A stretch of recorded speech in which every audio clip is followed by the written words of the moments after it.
Hello there. So I want to talk to you about something a little bit different today, something that I'm quite passionate about, and that's the Stop Killing Games initiative that's been going on for about a year or so now. Before we get into that though, I just want to thank everyone that's been watching the recent BTS videos. The comments that you've been leaving on those videos have been amazing to read. The army community is so amazing, so nice, so kind, so lovely, and I've tried to respond to as many as I can on the most recent video. There's so many comments that I just can't keep up, so I do apologise. There'll be more reactions coming soon, more BTS, some other forms of media, and then some other gaming videos as well. So thank you all for the support in those videos, it's been a pleasure.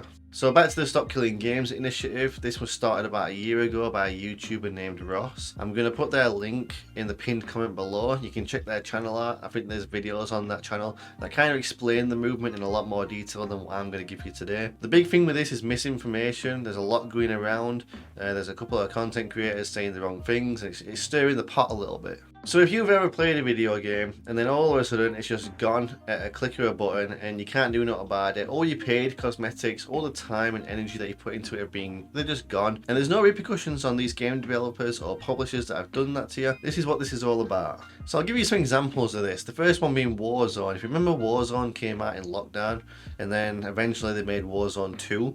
But when they made Warzone 2, they shut down the old Warzone server. So all the time and energy they put into that part of the game, and all the paid stuff that you had on your account for that part of the game, that's all gone now. And Activision have had no repercussions for that at all. You just have to get the new one and you can't question it. And you can't use your old paid stuff on the new one either.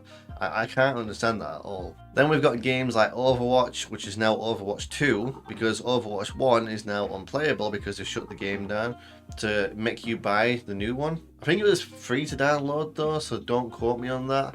But still, the fact that they've made you change games completely, without actually telling you that all going to happen, is a bit of a bad move on their part. Ironically, both for Blizzard as well. And then a game that touches home to me that I actually care about is the Ark Survival Evolved / Ascended franchise. So if you don't know, Ark Survival Evolved came out in around 2015, don't quote me on that. And what happened was we had official servers, unofficial servers. Now these official servers, they were public, you could go onto them and you could basically just enjoy your time on these servers. People built communities, people put time and energy into it, people grinded on these servers. Looking back to about 2 years ago, they released Ark Survival Ascended, which is an Unreal Engine upgrade of the same game.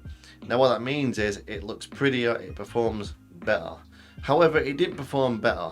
People couldn't play on this game with old PCs. Mine's a 2070 series Nvidia graphics card, and even that couldn't really run it. But it could run Ark Survival Evolved really well because that was an older game. Now you're probably thinking to yourself, well, you could just play Ark Survival Evolved. Well, if you were playing on official servers, this is where the caveat comes in, because you can't play on them servers no more because they sunset them. They call it sunsetting. They may as well just we're shutting them down, deleting them. They want to make it sound a bit more, therapeutic.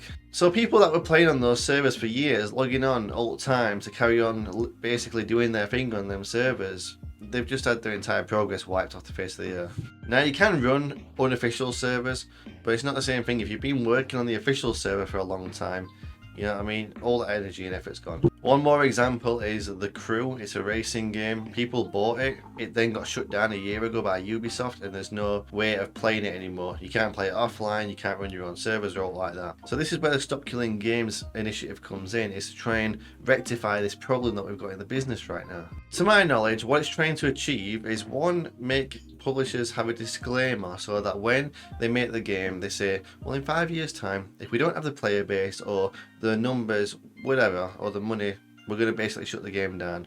And that's a potential that could happen in about so many years or whatever. Just a little disclaimer, so you know what you're getting yourself into when you buy the game. But that's not all they want as well out of this initiative. What they want is some kind of alternative option rather than just deleting the game off the face of the earth. So this is stuff like being able to have your own servers and run it so people can play on them, or an offline mode, or just something that is better than deleting the entire game. The reason I'm talking about this is because I feel very passionate about it. It reminds me when I was watching the BTS Black Swan video about how you're scared of losing your passion. Now, they're scared of losing their passion through burnout and stuff. I'm scared of losing my passion from someone above me deleting it. I play games like The Elder Scrolls Online, and I've got years of time invested in that franchise, in that game. And if they were to turn around next year and go, we're deleting it, I'd be heartbroken. Now you might be thinking to yourself, well, it's just gaming, that's kind of what happens, but why should that be the case? If the car manufacturer Ford knocked on your door one day and said, we're running out of business now, so we're taking all the cars back that you own, we're going to destroy them and there's nothing you can do about it because we're going out of business. That's kind of what this is. There's also content creators out there like Pirate Software 4 who have been given a little bit of misinformation out about this from what I've heard, and it's kind of made the initiative less impactful, which is very heartbreaking to hear. So if I can get this video out to some people and they see it and it has that kind of influence in a positive way where we want to get more people on board with it, then that's fantastic. So I'll try and find the petition and put it in the pinned comment below as well. It will be the European one because obviously I'm in Europe. But I'm curious to hear, have you ever had any instances where you've been playing games and then they've just been deleted off the face of the earth? How did that even make you feel? I just don't understand how you're supposed to put your time and energy into something. Gaming is an escape for a lot of people. It's a passion for a lot of people. And just to have someone take it away like that, it's not really good, is it? But alas, that's the end of my video talking about this. Once again, thank you for all the love and support on the recent videos. There'll be more reactions coming soon to BTS, to other forms of media, some gaming videos and whatnot. I'm not going anywhere, so thank you for subscribing. I appreciate all the support you've been giving me. I will see you on the next one. Take care of yourself and have a fantastic day.